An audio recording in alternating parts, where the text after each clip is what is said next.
All right, morning everyone. Welcome to another episode of Trading Bitcoin with your host Tone Vays.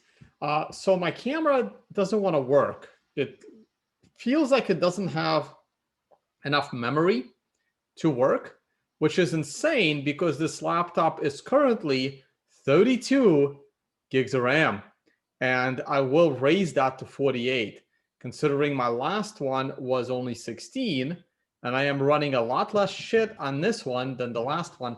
I don't really understand why the camera is lagging and is not working. So yeah, I don't know if it's Zoom. I don't know if it's my connections. Well, the camera isn't really necessary as long as the screen share is working. So I'm gonna turn off the camera and just go to screen share.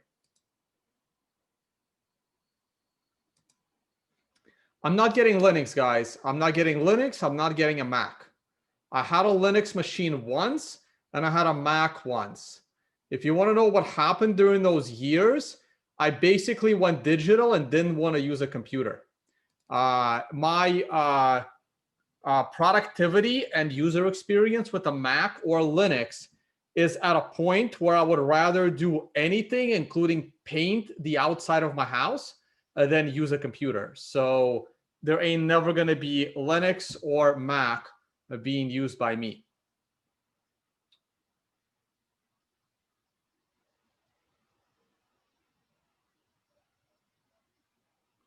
I've updated everything. The laptop's brand new.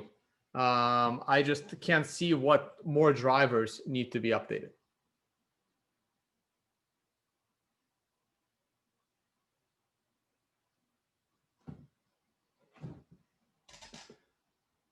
All right, so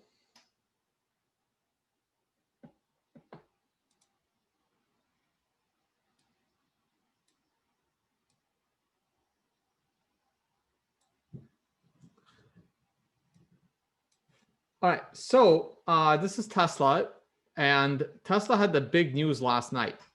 So the big news or the other night, 2 nights ago, I think it was last night. And I mean, I wasn't like really paying attention to it, but everyone told me about it. So the big news is Tesla is going to have much cheaper batteries. And that would make the whole price of the car much cheaper. And the news is awesome. Everyone is screaming how Tesla is going to be amazing. But look what happened today. Today, Tesla falls. This is actually very common. It's very common that on big news days, there is a sell event because there were people that were buying Tesla in preparation for the big announcement, and they were already getting out. And once it drops on the big announcement, it kind of takes the wind out of the sales. So yes, this was clearly a sell the news event. Now, that doesn't mean that the news event was bearish for Tesla.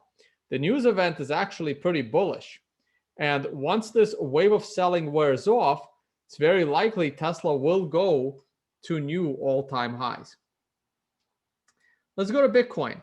The weekly chart of Bitcoin continues to retrace all of last week's gains.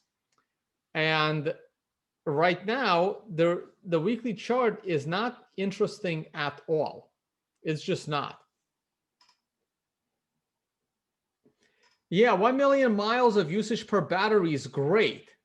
That's not interesting to me. No one drives a million freaking miles.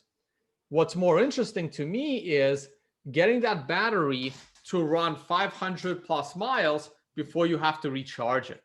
That is the important part. It's kind of like, hey, we made a cell phone where your cell phone battery will last 5 years. Great. No one uses a cell phone for 5 years. Most people buy a new cell phone in 2 to 3 years. Normal people. Some people buy a new cell phone every 6 months, but normal people buy a new cell phone every 2 to 3 years. So making a cell phone that lasts 5 years isn't really as important as making your cell phone battery last a day and a half and not 8 hours. And that would be lucky. Just like my laptop, my cell phone battery lasts about 3 hours, and the cell phone's brand new. Like guys, I abuse my devices. I run a million things on them. So get a battery that lasts longer short term instead of lasting longer long term.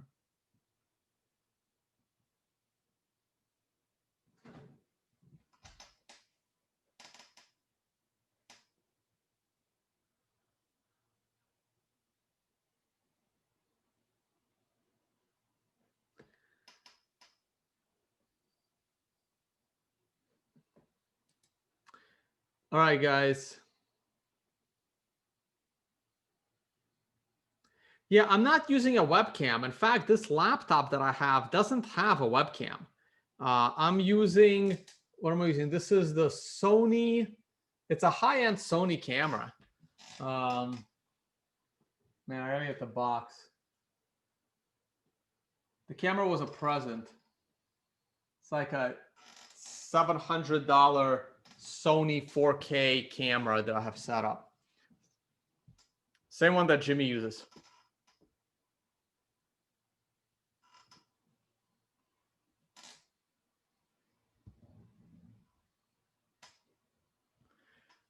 If I have scam ads in front of my videos, that's not me, that's YouTube. And YouTube tells you how to eliminate those scam ads by going to your AdSense account, except YouTube isn't letting me log into my AdSense account. So there's nothing I can do about the ads, guys.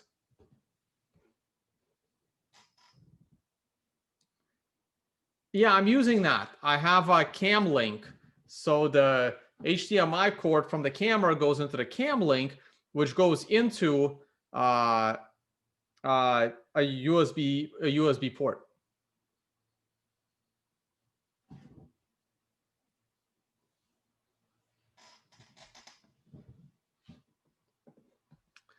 Okay, so let's get back to the price. So the weekly chart is not very useful. The MRI is like, oh, guys, we're so close to releasing the MRI. I'm probably going to teach an MRI workshop a week from Saturday, because once the MRI is out and available for purchase, or once I mean, if you use the old indicator, you have access to the MRI. You will have access to the MRI sometime next week. In case you want to join the workshop, a 6-hour workshop on the MRI. But it's going to be similar to the videos you've seen in the past. It's just the display is different with a few new features. The daily chart. And after we're done with the MRI, I'm going to build the SAR, the tone Vays SAR. Because right now we're using the Lucid SAR, but I have my own ideas.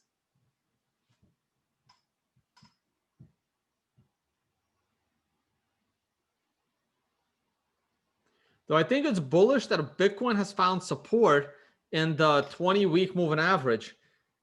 Yeah, look, the longer Bitcoin stays above 10,000, the more bullish Bitcoin is. Consistency on the way up is bullish. Consistency on the way down is bearish. Now, is 10,000 on the way up or down? Well, if you're looking at it short term, you can say that 10,000 consolidation is bearish from the $12,500 peak. But if you zoom out a little bit, consistency in the $10,000 range is significantly bullish from the $4,000 low. So the longer we stay above 10,000, the more bullish we are. And the more likely we are to break out above 12,000. And once we break out above 12,000, sky's the limit, basically. I mean, I'm very bullish Bitcoin overall right now, though granted, I still have some powder left in my retirement account to load up on GBTC at 9K. Now, I did already enter my trade. I'm already in. I'm in on Bitcoin here at the lows. On this pullback, I am in. I got in on Monday, but I still left some cash in order to buy in order to double down at 9,000, or I will double down at like 11.8 or 11.6. But right now I'm waiting for a resolution one way or another. We can glance at DXY later. So here's the daily chart. the daily chart hits an MRI high. It does make a high a little bit later than that. And we are sitting right at support. So it can still go either way. We have all kinds of support here. We have support from the channel. We have support from the moving average, the 128. We have the lucid SAR there telling you that you should still be in a bullish trade. And you have the support line from the MRI. So there's lots of support here, with the ultimate support being the 200-day moving average, though you can see the 200-day moving average has not been all that relevant. The 200-week moving average is a lot more important.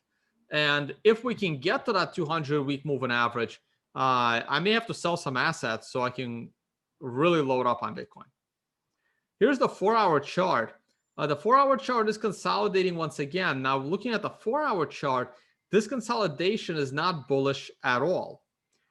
If we come back down to test this support, MRI support, one more time, there's a very high probability that this is what's going to happen. We're going to drop, and we're going to drop hard, and we're going to drop fast. So this right here is very, very critical. This $10,300 area is very critical. If we go below 10,300 one more time, the floor can really drop under Bitcoin. And if it falls below 10,000, then I say 9,000 is very, very likely. So right now, I'm going to take this arrow, I'm going to slide it over like that. In the meantime, we just wait and see how this resolves. GBTC premium is still pretty low. It's over at 12%, so that's not bad. Gold, well, there goes gold. This was expected here on this channel. I've been talking about how gold is in danger of falling to 1750 if it falls below 1925. And it fell below 1925 on Monday, and down we go. I'm sure silver isn't doing very good right now either. Here's the daily S&P. The daily S&P, the 10-minute S&P, sorry. Let's look at the daily S&P. 10-minute isn't that interesting right now. Let me delete this line. Here's the daily S&P. And the daily S&P beautifully bounced right off of very critical support. Very critical support right here. Now, if we can get above this red line, it can really muster something. I become a big bull on the S&P above 3,400. As long as we're between 32, as long as we're between this low, in fact, like I will be bearish on the S&P if we go below 3270, 3265 area. But if we get above 3390, I become very bullish. So right now, this is back to cash for the S&P. I'm not bullish nor bearish on the S&P right now. We are in a downtrend, but that's a pretty big rally right off of support. But I want to wait for it to follow through. So I'll be patient now. I mean, I was a buyer right here on Monday, as you guys saw from this channel. And this might have been a rejection, but we'll need one more candle to know for sure. Here's the weekly. Oh, this is also the daily S&P on the cash chart. I like this MRI 3 in a row right there. Really thanks the market. It was also a weekly MRI top in line with the yearly MRI top. So lots of things going on. We could also, I mean, like I said, this is really getting really cool. You could display everything here, and you can also display higher level time details, and you can see all this stuff is about to pop up. So if you want to see details, here they are. Here are the extension details. Here are your higher level time frames. The weekly is on a third candle, and the monthly is on a fourth candle. You can also display the trend numbers for those of you that can't live without the numbers. And those will show up. There they are. and we are on a trend. We're on a 4 in trend.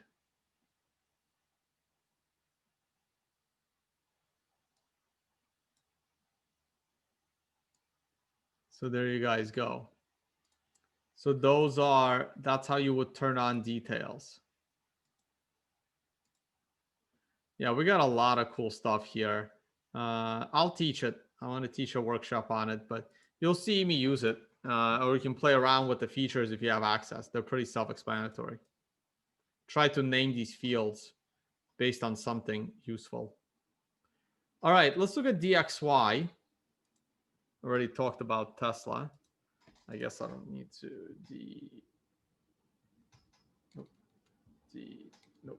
DXY.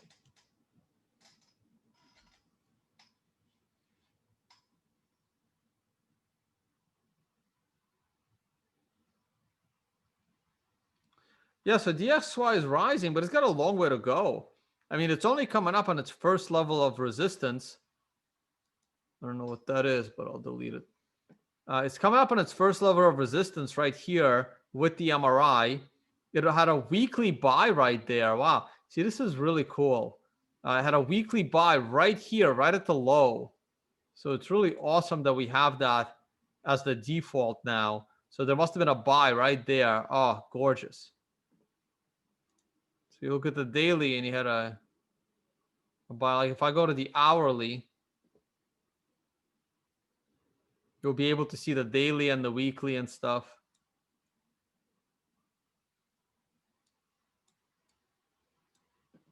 Somewhere. There they are. So there's the daily, there's the weekly. Hasn't been much daily. Really cool. There's the daily buy happening all through here. So here's an hourly buy. And then you had a daily buy right through here. Really cool.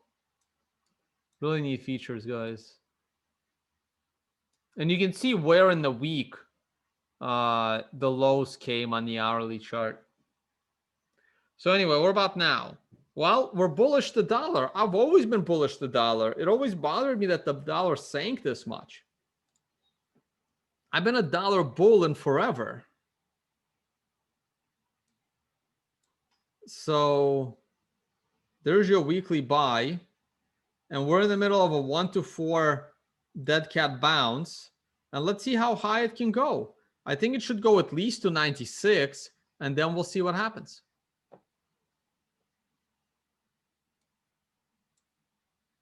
All right, I got some questions. What do we got here? Tone, if we break down here, how long do you think it would take to get back to 12,000? And how low could we go? Well, it's a question I've answered many times. So let's look at the weekly chart. If we break down, I think that 9,000 is a very good buy the dip. What is my worst case scenario low point if we break down? My worst case scenario is 7,000. That's the worst case scenario. The most realistic scenario is 9,000. Now your question is, how long till we get back to 12,000? Well, it depends. Are we going to break down? Yes or no? Did we go as low as 9? Yes or no? Did we go as low as 7? Yes or no? So obviously, the lower we go, the longer it will take to get back to 12. So it's impossible to answer the question of when we get back over 12,000 because I don't have a crystal ball to know how low we're going to go. I will stick to what I wrote. By the way, if you go to my blog, please read this. So far, the only person that complained is actually Luktash Jur, who is referenced in here and who's very, very scared that Bitcoin is not sufficiently decentralized. And I want to point you guys to one article in here. So there is 3 articles I really think everyone should read. 2 of them are listed right here in the beginning. two of my favorite articles. This one and this one, both by Parker Lewis. But there is one more.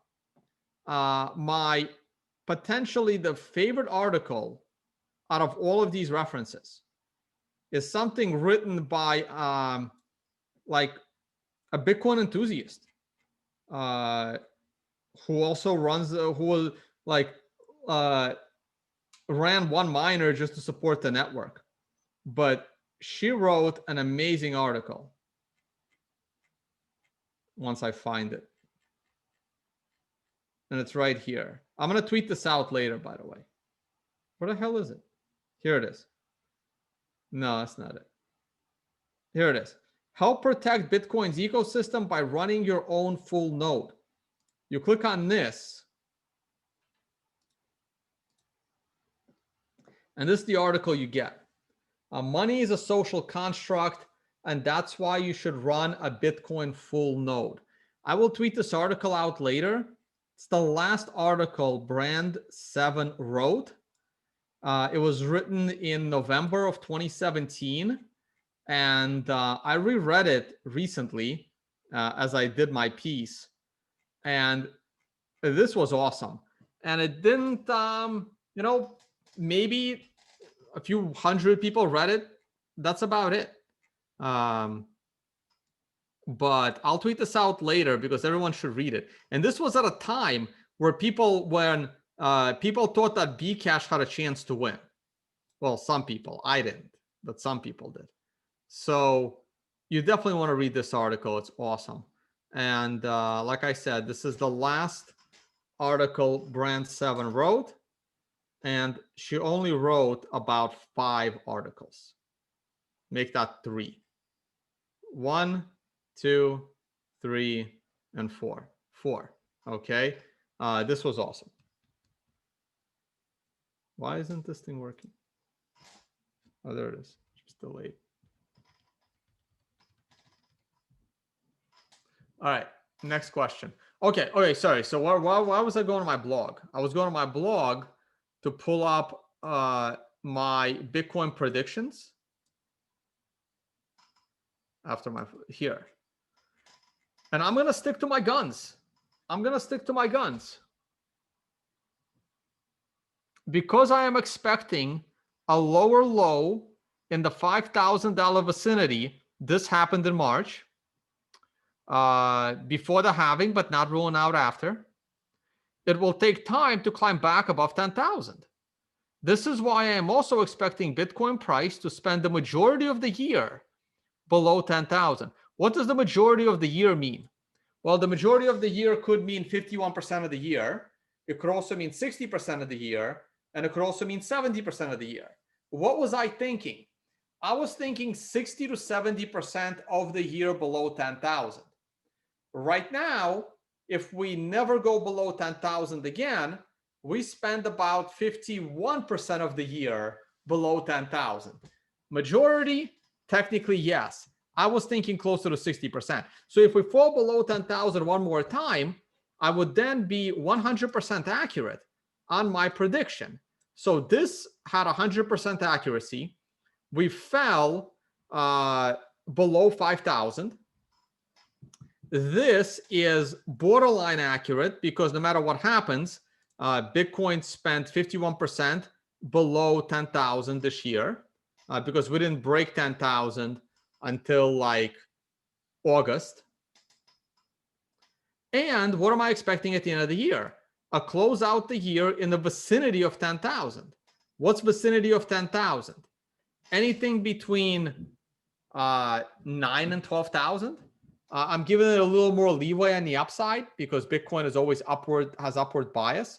So if we close below 12,000, that's vicinity of 10,000 to me.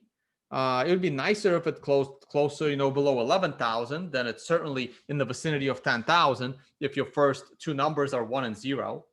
So if we fall below 10,000 one more time, I'm certainly not expecting an immediate rise back to 12. I think it'll linger there a bit. And let's see what happens going into next year. Do I think that Bitcoin and the dollar are negatively correlated? No, I don't. I think there is a correlation, but I don't think it matters. I don't think it matters because Bitcoin, 99.9% of the reason why Bitcoin rises and falls is speculation. It's not that dependent on the value of the dollar. Like a 1% move in the dollar does not swing Bitcoin 10% one way or another. A 1% in the dollar might have a 1% a difference in Bitcoin. I mean, we can look. I mean, I don't want to go peak to peak. I want to go average to average. So if we look at, let's say, the average throughout 2019, say it's 98, and we look at the average, right now, the dollar has fallen about 5%. Okay. But what does that mean for Bitcoin? Does that matter? Look at Bitcoin. Bitcoin has fluctuated 30, 40, 50% throughout, the last 2 years. So, like, it doesn't matter. It doesn't matter. It's speculation. Speculation drives Bitcoin, not a 1% move in the dollar.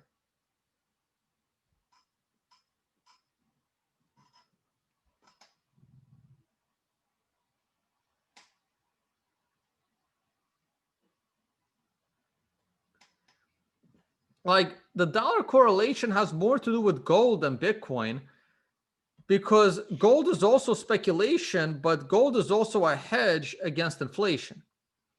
So it's still not much. Like, I would say 90% of the reason why the gold rises and falls is speculation, and maybe 10% is related to the currency. When it comes to Bitcoin, 99% speculation, and maybe 1% related to whether the dollar is rising or falling.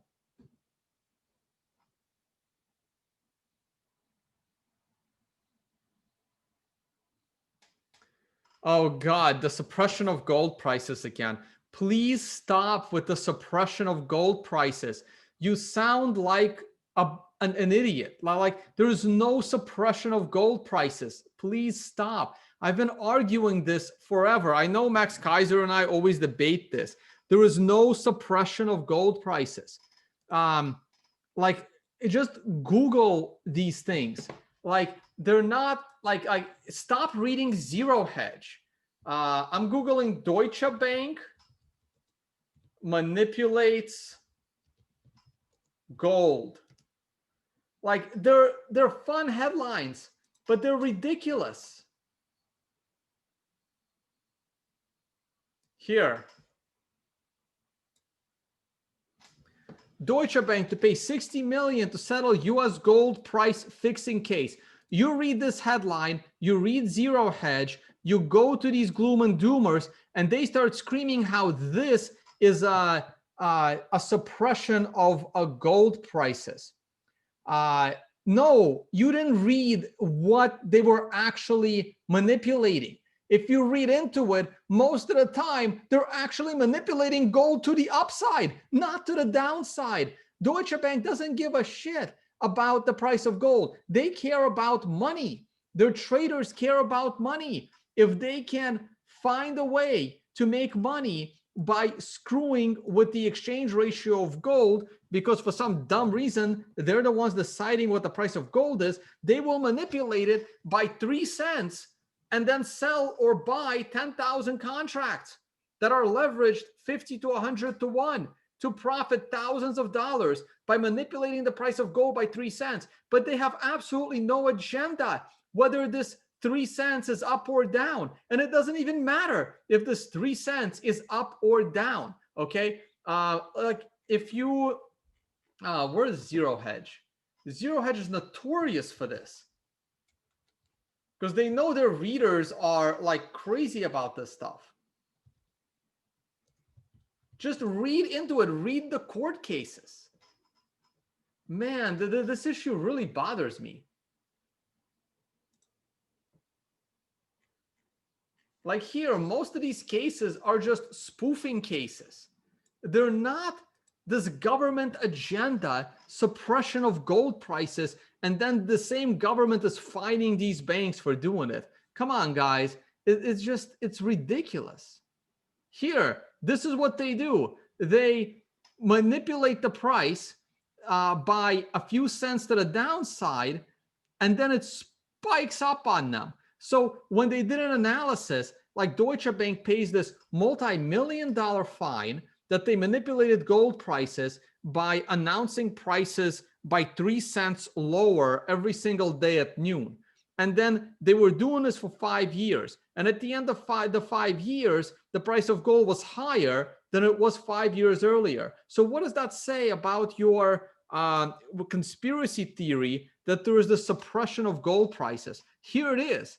That could have been the manipulation. Banks make way more money manipulating gold to the upside than they do to the downside. It makes no sense to manipulate gold to the downside. There's no money to be made there. If banks are manipulating gold prices, they manipulate it to the upside so that the crazy gold bugs start rushing into buying gold and they can just sell it to them.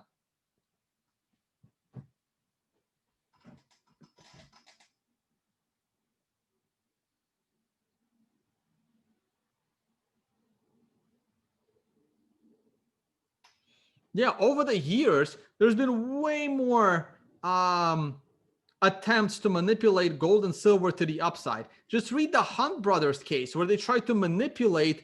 They tried to buy up all the silver to drive the price of silver up. Most of this stuff is to the upside, not to the downside. There's no money made by manipulating gold prices to the downside. That's insane.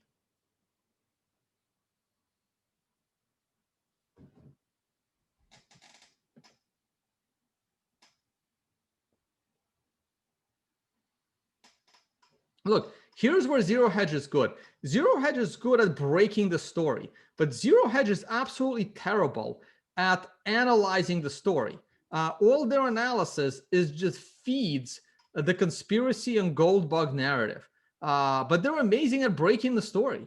They're giving you the right information. But here's what you do. The moment you see anything on Zero Hedge, you click their links and you read it for yourself. Don't read their commentary.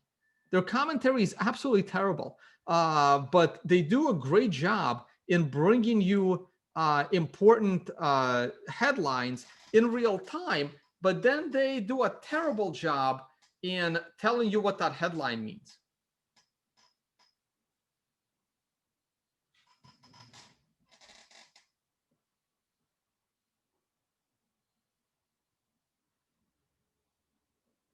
All right.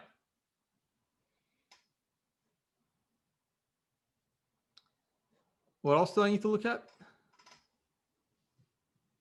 Have you seen Kellogg's? I've never looked at a chart of Kellogg's. It's not that I've seen it. I've never, ever seen it. Kellogg's. All right, let's see. Weekly chart tops with the MRI. Not surprised. Here's the daily look. Waiting for the MRI to load. There's your weekly top. It's fallen quite a bit. I don't have an opinion on it.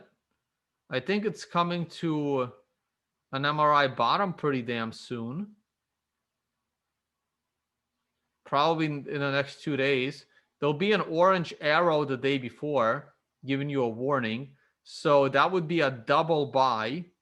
So it could be setting up for a potential buying opportunity in Kellogg. Oh, wow. Look at that MRI top right there. Beautiful.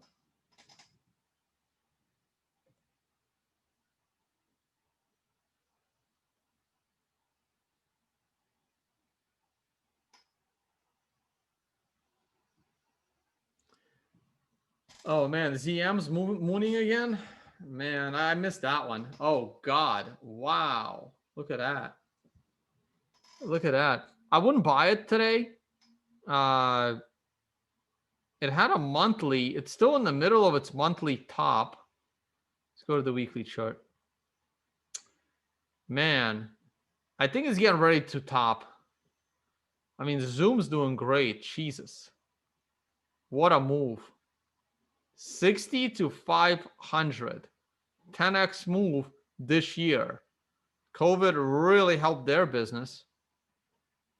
I'm starting to dislike Zoom. It's just giving me problems left and right.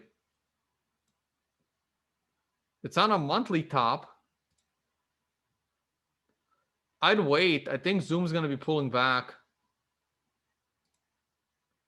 See, the daily, I never trade the candle following an MRI top.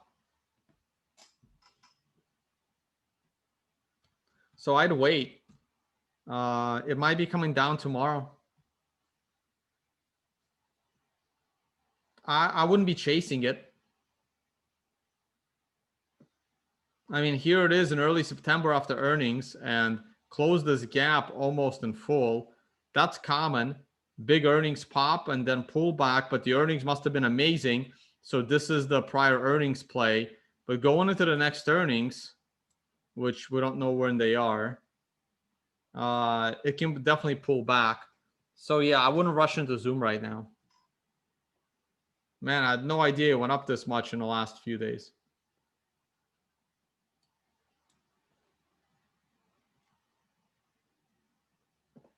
Twitter and TSM. Whoa. What happened to Twitter? That's a nice new all-time high. Not all-time high, sorry, yearly high. It's got a long way to go for all. I remember Twitter at like $75 a share. Yep, there it is.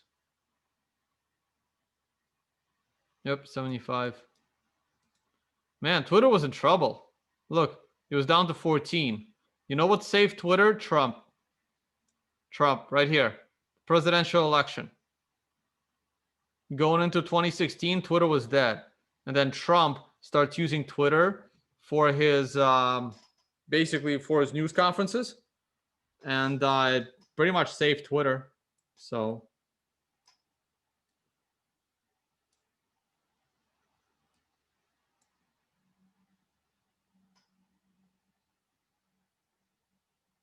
Well, I don't have my video off, so my camera is lagging. Like it's like I have a brand new computer. It's got literally a $4,000 laptop, and it can't handle my camera at the moment. So I can turn on my camera.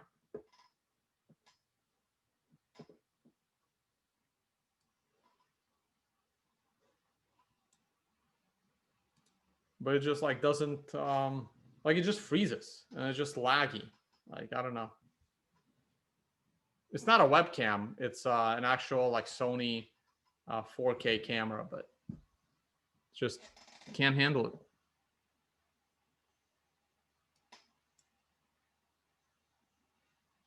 See? So it's just silly. Silly for me to have it.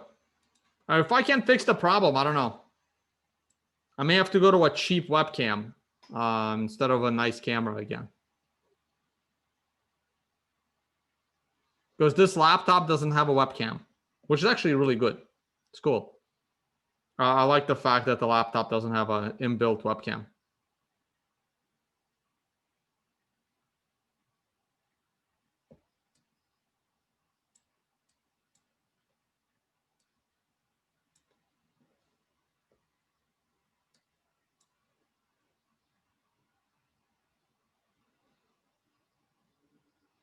Am I not on screen share anymore? I turned off screen share, but I left the camera on. Okay, I'm going to turn off the camera and leave screen share.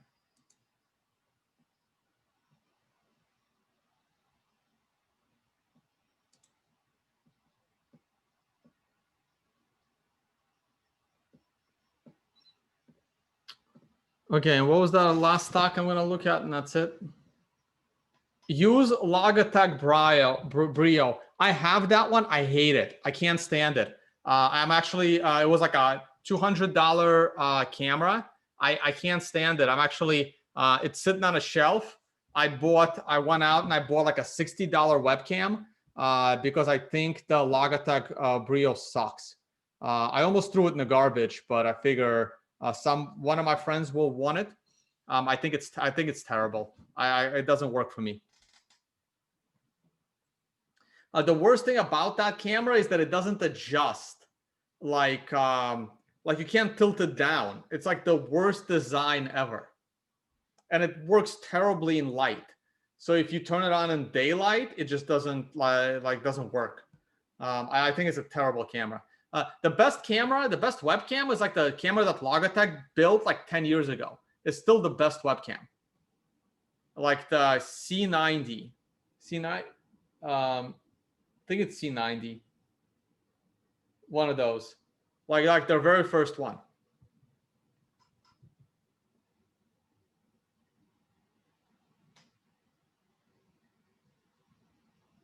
Do I ever invert the chart? No, not really.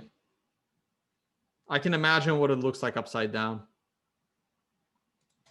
I already forgot that other ticker that was, TSM.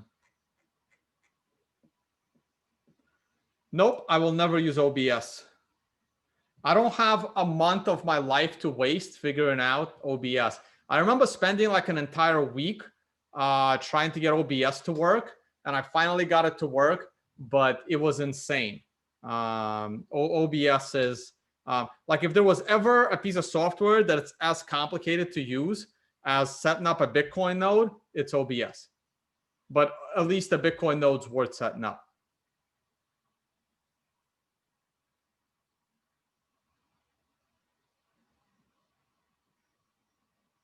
Do you really think a 10-year-old camera is better? Well, if you buy it brand new, yes. If it's actually 10 years old, probably not.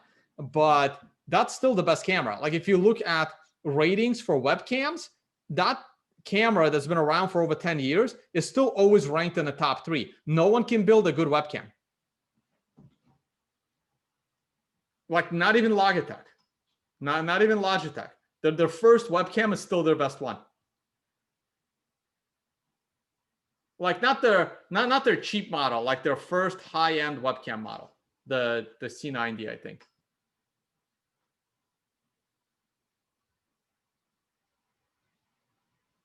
There's no 5-minute videos on how to use OBS. They're about 8 hours long. They're longer than my workshops.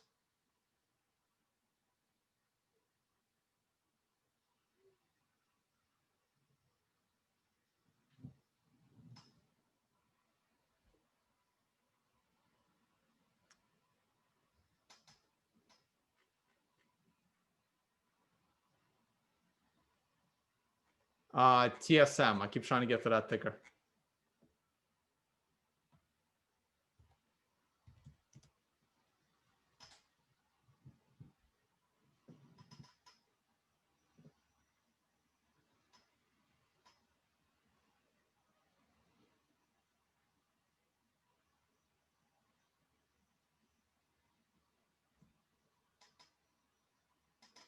I don't know what graphics card I'm running. It's whatever came with the laptop, guys. It's a standard build laptop. So here, this is like, you don't really get a choice. They're not custom made.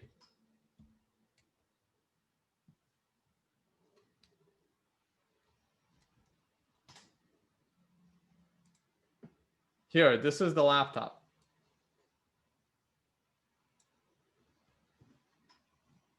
There it is. It's the creator's edition, not the gamer edition. So here it is. So you can see you see what my graphics cards are. They have a whole list of stuff here. There you go. NVIDIA GeForce. So this is what I'm running. So here I have the creator's edition. This is my laptop. So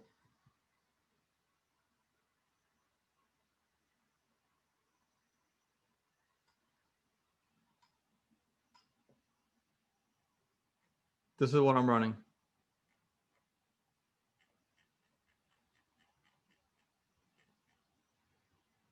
It comes with 32 gigs of RAM, and I can raise that when I get around to it. And there you go. There's my processor, probably an overkill. There you go. That's the laptop.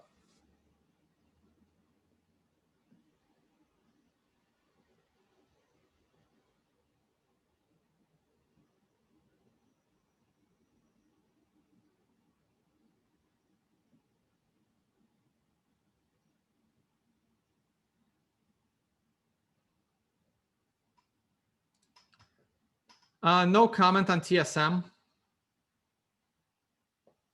It's consolidating at the top, so it's likely to go higher, but it's already up pretty damn high. So I don't know how much higher it can go, but looks great. Looks almost hyper wavy.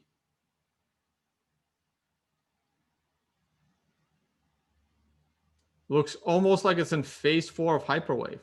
So if that's your phase 1, if you exclude the .com, if that's your phase 1, this is your phase 2, that is your phase 3, and phase 4 just started.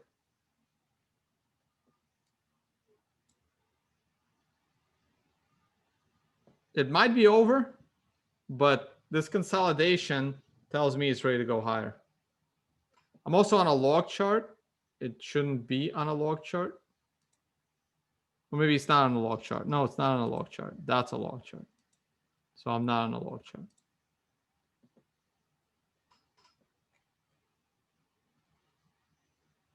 Oh, I'm on the wrong TSM.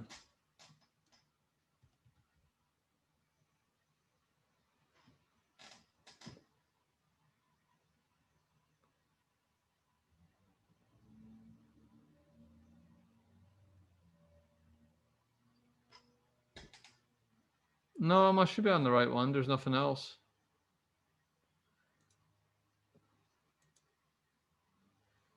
Anyway, guys, yeah, it's very frustrating that my camera isn't working. I'll need to spend time figuring out drivers and stuff. It was working better a few days ago. I don't know what happened. I didn't do anything. So I don't know. I have no idea.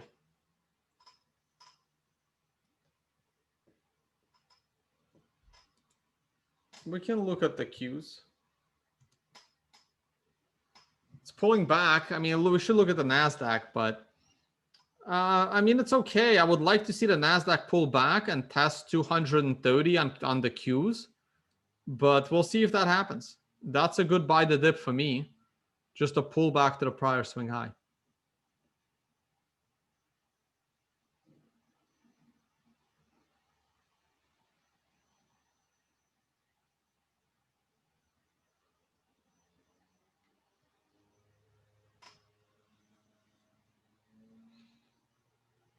I'm gonna try and turn my camera off and then back on. Maybe that will help.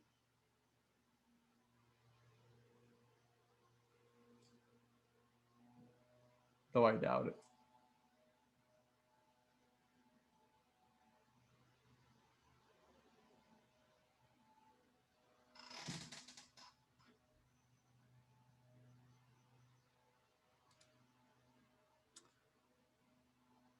All right, guys, that's pretty much it for me. Please check out my website. You can check out the blog. Definitely read my article on decentralization. I recommended one other article that is linked in that article called Money is a Social Construct. I'll tweet this out later. And if you want to support, please check out the affiliate page. And also, a workshop is coming. Oh, right, there it is, upcoming. I was about to say, oh, oops. Oh, you can't register yet. So I'm going to fill out the details. Like there shouldn't be any details yet, right? See, TBD. So I started last night. So I put this up. It will be October at 10 a.m. And I will teach the momentum reversal indicator, which is similar to the indicator I was doing prior, but it's just cleaner. It avoids all confusion with the sequential stuff. And this will be like a 6-hour workshop webinar. So you can check that out. And it will be available for sale here on the indicator. When you buy access to the indicator, to the MRI indicator, you will get that workshop as well. And of course, you will get access if you're in that workshop. So that's where it would go. I got to update some of the descriptions and stuff. And finally, we have the on-demand videos, which you can also get. And these are Intro to Technical Analysis, Risk Management, and Options Trading. All right, guys. And also Tyler Jenks stuff. I've consolidated everything to just 4. We'll probably release something for free around Christmas time. We'll see. All right, guys. That's it for me. My camera is frozen again. So there's nothing I can do. It's somewhere between frozen and just, you know, not getting like just latency. You know, it's just worked better with the Lenovo that I had for the last 2 to 3 years. All right, that's it for me. Thank you so much for watching, and I will see you all on the next one. Bye, guys.